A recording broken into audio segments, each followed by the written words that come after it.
Get ready. 10 seconds. 5 seconds. Start. At the outset, I should like to state that we are not able to understand some of the secrets of the Railway Board and the policy which they are following. When I say secret, I mean that they have got certain policies and methods which are not easily understandable by people like us. There is no proper organization through which the ordinary railway laborers and their associations could represent their grievances. The Honorable Minister was pleased to say the other day that there is the Railwaymen's Federation. But I must tell him that the practical difficulty of all the unions in the railways is that they are not able to push their case through the Railwaymen's Federation. Another thing I would like to point out is that when representations are made to the Honorable Railway Minister or the Railway Board, in many cases we get a suitable reply, and as far as I have seen, we do get a suitable reply, but that is all. I would request the Honorable Minister to see that their cases are properly considered and something is done to them.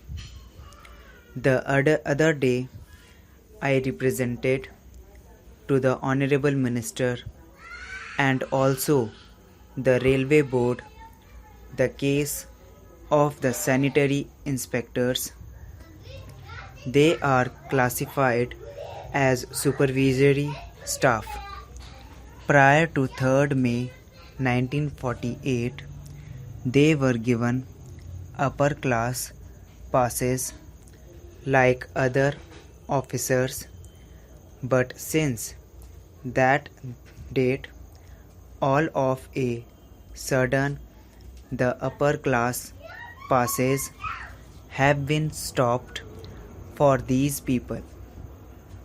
We do not understand why this discrimination should have been made against these sanitary inspectors. I would request the Honorable Minister to see that proper consideration is shown to them and to remove inconsistencies in this regard. Even though repeated representations have been made to the Railway Board and the Honorable Minister, the case of the running staff has never been properly considered at all. In the case of B grade firemen, all of a sudden the literacy qualification was introduced and people who have passed the SSLC examination have been taken directly as firemen. But what about the case of those who entered service before this literacy question was introduced? Some of them have put in more than 10 years of service.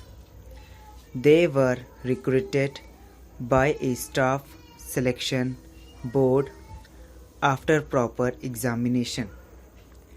They were never required to pass the SSLC examination when they entered service.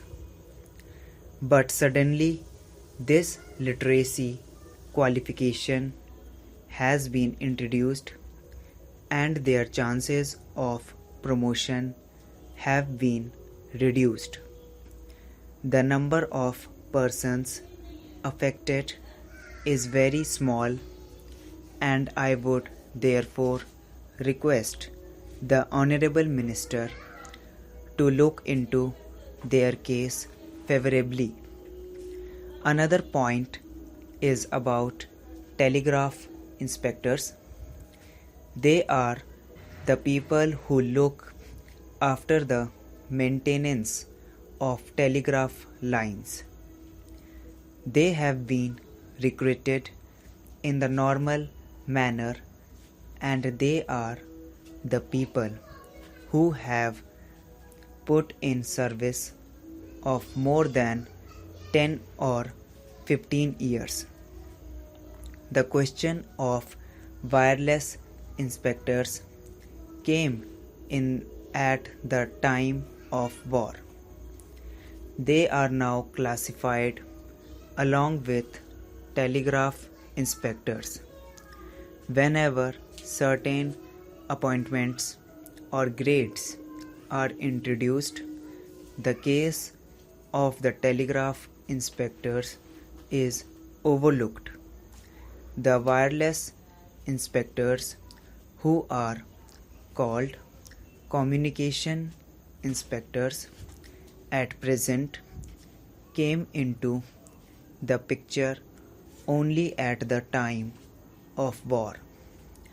Now, what happens is that the telegraph inspectors who have put in a service of more than 10 or 15 years and who look after the work which was used to be done by the wireless inspectors are neglected and overlooked. I hope their cases will receive the deepest consideration of government and a proper solution will be found. I now come to the grievances of travelling ticket examiners. Representations were made by them that they should be classified as running staff. They are not sitting staff. They have been representing that they should be classified as running staff along with drivers and firemen. Their cases have also been overlooked. It is a small case and the railway board can easily understand it if only they have a mind to look into the matter. There are ever so many things, but I do not want to mention them all. I do not understand the secrets of the delay. According to the railway board, delay means 10 years. That is the minimum. I am not exaggerating. I shall give you an example. An estimate for constructing an overbridge was sanctioned 10 years ago. Nobody came there. I requested the Honorable Deputy Minister to visit that place. He was pleased to visit it.